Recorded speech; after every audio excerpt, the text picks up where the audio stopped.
तो दोस्तों अमेरिकी एयरफोर्स को दुनिया के सबसे बड़े एयरफोर्स बोला जाता है। इवन अमेरिका के पास दुनिया में सबसे अधिक मात्रा में एयरक्राफ्ट भी है और सबसे सोफिस्टिकेटेड एयरक्राफ्ट भी है। पर अब कुछ रिपोर्टों में बताया जा रहा है कि दुनिया के सबसे ताकतवर एयरफोर्स होने के बावजूद अब अमेरिकी एयरफोर्स में बॉम्बर एयरक्राफ्टों के शॉर्टेज है। मतलब अमेरिकी एयरफोर्स में जितने बॉम्बर एयरक्राफ्टों का आवश्यकताएं है फिलहाल उतने एयरक्राफ्ट नहीं है। दोस्तों आज के इस वीडियो में आप लोगों को बताऊंगा कि ऐसा क्या हुआ जो अमेरिकी एयरफोर्स के बेड़े में फिलहाल बॉम्बर एयरक्राफ्ट के शॉर्टेज हो गया है और कैसे अमेरिका इस शॉर्टेज को फील करने के लिए प्रयास कर रहा है। तो डिटेल में जानने के लिए वीडियो के आखिर तक बने रहिए और चैनल को सब्सक्राइब और वीडियो को लाइक जरूर कीजिए। तो दोस्तों 30 नवंबर के दिन फॉर्मली रशिया के तरफ से कंप्लेन किया गया कि अमेरिकी बॉम्बर उस महीने के शुरुआती समय में 2 दिशा से रशिया के ऊपर परमाणु हमला करने के अभ्यास के रूप में काफी नजदीक आ गया था। रशिया के द्वारा ये भी कंप्लेन किया गया कि ये एक एग्रेसिव मनूवर था जहाँ पे अमेरिकी बॉम्बर रशिया के बाउंड्री के करीबन 20 किलोमीटर मतलब करीब 12.4 माइल अंदर तक आ गया था। इस बयान के अलावा रशिया के डिफेंस मिनिस्टर सर्गेई शोइगु के तरफ से यह भी बताया गया है कि रिसेंटली रशिया के बॉर्डर के नजदीक अमेरिकी बॉम्बरों की एक्टिविटी काफी बढ़ गया है और नवंबर महीने में ही करीबन 30 ऐसे फ्लाइट को रशियन बॉर्डर के नजदीक अंजाम दिया गया था जो कि पिछले साल के तुलना में करीबन 2.5 गुना अधिक है। दूसरी तरफ इंडो पैसिफिक थिएटर में अगर देखा जाए तो नए स्ट्रेटेजी के तहत अमेरिका के द्वारा B-52 बॉम्बरों को अपने दुश्मनों को काउंटर करने के लिए ऑस्ट्रेलिया में भी तैनात किया गया है। इवन इसके अलावा अमेरिका के ग्वाम बेस में ऑलरेडी B-2 जैसे बॉम्बर और F-22 और F-35 जैसे एयरक्राफ्ट भी तैनात है। पर दोस्तों इसका मतलब ये नहीं है कि अमेरिका के पास काफी संख्या में बॉम्बर एयरक्राफ्ट है। बेसिकली अमेरिकी बेड़े में जिन बॉम्बरों का इस्तेमाल किया जा रहा है वो काफी पुराने और ऑब्सोलेट हो चुका है। रिपोर्ट के मुताबिक अमेरिका के पास जो बॉम्बर एयरक्राफ्ट है उनमें से ज्यादातर एयरक्राफ्ट 45 साल से भी अधिक पुराना है और इन एयरक्राफ्टों को आवश्यक मॉडर्नाइजेशन का भी जरूरत है। अमेरिकी एक्सपर्टों की तरफ से बताया जा रहा है कि अमेरिकी बेड़े के ज्यादातर एयरक्राफ्टों को मॉडर्नाइज करने के लिए सालों से प्रयास चलाया जा रहा है लेकिन इसमें अमेरिका को बजट के कारण सफलता नहीं मिल पा रहा है और इस साल के फिस्कल ईयर के बजट में भी एलोकेशन इतना नहीं किया गया कि पुराने इन एयरक्राफ्टों को इतने तेज रफ्तार से मॉडर्नाइज किया जा सके। दोस्तों खाली अमेरिकी एयरफोर्स के बॉम्बर एयरक्राफ्ट नहीं बल्कि अमेरिका के कई तरीके के हथियारों को रिप्लेस करने के पीछे या फिर कहे तो मॉडर्नाइज करने के पीछे बजट का एक बहुत बड़ा इशू है और अमेरिका कई तरीके के हथियारों को अपने बेड़े में इन बजटों के कारण ही शामिल नहीं कर पा रहा है। फिलहाल अगर अमेरिकी एक्सपर्टों के बात को माने तो अमेरिका के जो बॉम्बर एयरक्राफ्टों के फ्लीट है उसका स्ट्रेंथ घट के 44 हो चुका है और अमेरिका के पास B-52, B-1 और B-2 जैसे बॉम्बर है जिनमें एटलीस्ट B-1 और B-2 जैसे बॉम्बरों को B-21 राइडर स्टेल्थ बॉम्बरों के द्वारा रिप्लेस करने का इरादा बनाया जा रहा है जबकि B-52 जैसे बॉम्बरों को अमेरिका साल 2040 तक इस्तेमाल करना चाहता है जो कि साल 1961 से अमेरिकी बेड़े में शामिल होना शुरू हुआ था।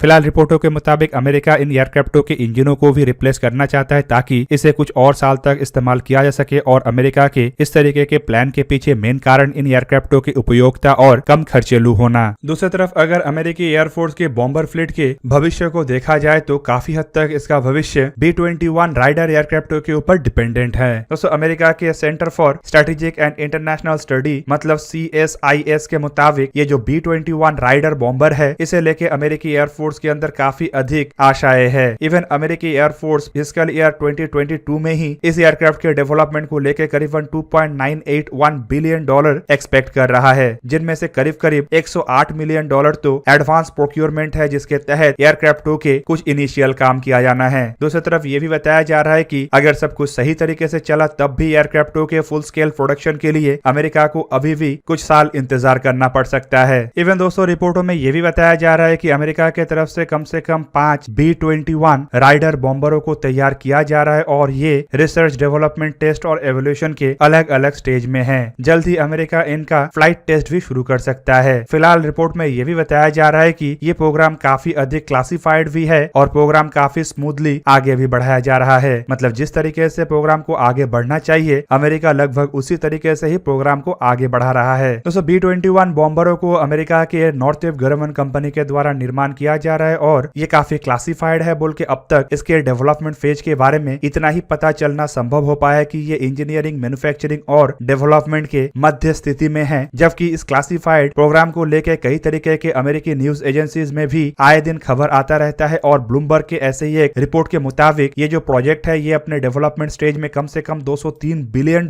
के बजट से गुजरेगा जबकि इसके बाद कम से कम ऐसे 100 एयरक्राफ्टों को 30 साल के लिए निर्माण किया जाएगा। दूसरी तरफ दोस्तों ये भी बताया जा रहा है कि ये जो एयरक्राफ्ट है इसके प्राइस एक बहुत ही महत्वपूर्ण विषय है, क्योंकि काफी हद तक ये प्राइस ही डिपेंड करता है कि भविष्य में अमेरिका अपने बेड़े में कितने संख्या के एयरक्राफ्टों को इस्तेमाल करेगा। रिपोर्ट में बताया जा रहा है कि फिलहाल एयरक्राफ्टों की कीमत $550 मिलियन पर यूनिट तक ही रखने का प्रयास चलाया जा रहा है। पर साथ ही साथ ये भी बताया जा रहा है कि ये प्राइस टैग असल में साल 2010 के प्राइस के मुताबिक है, और अगर इसे आज के डेट में कंपेयर किया जाए तो कम से कम ये प्राइस बढ़ के $639 मिलियन पर यूनिट तक हो गया होगा। जबकि प्रोजेक्ट अगर और डिले होता है या फिर अमेरिका के द्वारा फंडिंग को और रोका जाता है तो भविष्य में इस प्रोजेक्ट का कीमत और बढ़ सकता है और ये एयरक्राफ्टों के यूनिट कॉस्ट के ऊपर भी असर डाल सकता है। इवन दोस्तों ये प्रोजेक्ट इतना महत्वपूर्ण है कि आए दिन इसे लेकर चर्चा होता है और ये भी सवाल उठने लगा है कि एक तरफ जहां पे अमेरिकी एयरफोर्स के बॉम्बर एयरक्राफ्ट पुराने हो चुके हैं और संख्या में घटते जा रहा है, तो वहीं पे अमेरिका के ये महत्वपूर्ण प्रोजेक्ट इतना डिले क्यों हो रहा है। और दोस्तों इस बात का जवाब अमेरिकी एयरफोर्स के सेक्रेटरी फ्रैंक कैंडल की तरफ से देते हुए बताया गया है कि इस प्रोजेक्ट में असल में इतने लंबे टाइम इसीलिए लग रहा है क्योंकि ये कोई आसान प्रोजेक्ट नहीं है और ये कोई नॉर्मल प्लेन नहीं है, बल्कि उनके बयान के मुताबिक ये काफी महत्वपूर्ण प्रोजेक्ट और एक काफी सोफिस्टिकेटेड एयरक्राफ्ट है जिसे कम से कम लागत में निर्माण करना है। इवन ये लागत भी कोई सस्ता लागत नहीं है और इसके इंपॉर्टेंस इसीलिए भी और अधिक बढ़ जाता है। दूसरी तरफ दोस्तों अमेरिका के बॉम्बर फ्लीट के शॉर्टेज या फिर नए बॉम्बरों के डेवलपमेंट के साथ साथ और एक मुद्दे को लेकर भी चर्चा हो रहा है और वो है एक हाइब्रिड फ्लीट का आवश्यकता है। और बताया जा रहा है कि B-21 राइडर इस हाइब्रिड फ्लीट का भी आवश्यकताओं को पूरा कर सकेगा। रिपोर्ट में यह भी बताया जा रहा है कि अमेरिका असल में बॉम्बर एयरक्राफ्टों को ड्रोन कैरिंग व्हीकल या फिर कहे तो ड्रोन को ऑपरेट करने वाले मदरशिप की तरह भी इस्तेमाल करना चाहता है और इस वजह से बॉम्बर एयरक्राफ्टों को ऐसे डिजाइन किया जा रहा है कि ये भविष्य में ऐसे ड्रोन के प्लेटफॉर्म के रूप में भी इस्तेमाल हो सके। पर दोस्तों अगर B-21 राइडर बॉम्बरों के अमेरिकी एयरफोर्स के बेड़े में शामिल होने के टाइमलाइन को देखा जाए तो अभी भी अमेरिका को इसके लिए थोड़ा इंतजार करना पड़ेगा और अमेरिकी एयरफोर्स के आवश्यकताओं को देखा जाए तो ये काफी अधिक है। ऐसे में बड़ा सवाल ये है कि ये जो गैप है उस गैप को पूरा करने के लिए अमेरिका के द्वारा फिलहाल क्या किया जाएगा। कुछ एक्सपर्टों का यह भी मानना है कि अमेरिका के तरफ से ट्रांसपोर्ट एयरक्राफ्टों को बॉम्बर एयरक्राफ्टों में तब्दील करने के ऊपर भी सोच विचार करना चाहिए ताकि आवश्यकताओं को पूरा किया जा सके।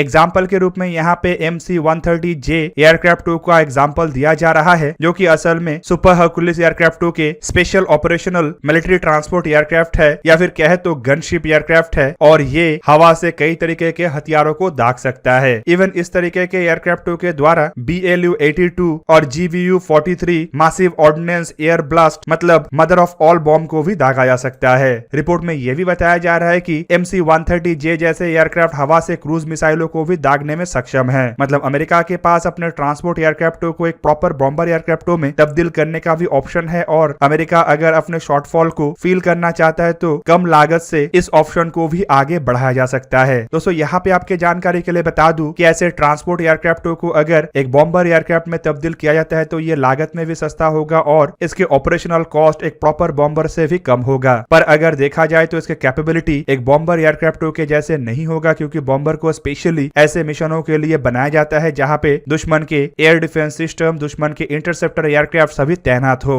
तो दोस्तों ये था आज का वीडियो। अगर आपको वीडियो अच्छा लगा तो लाइक कीजिए और मेरे चैनल को सब्सक्राइब कीजिए और साथ में बना हुआ बेल आइकन को भी प्रेस कर दीजिए ताकि आप मेरा वीडियो देख पाए सबसे पहले। जय हिंद।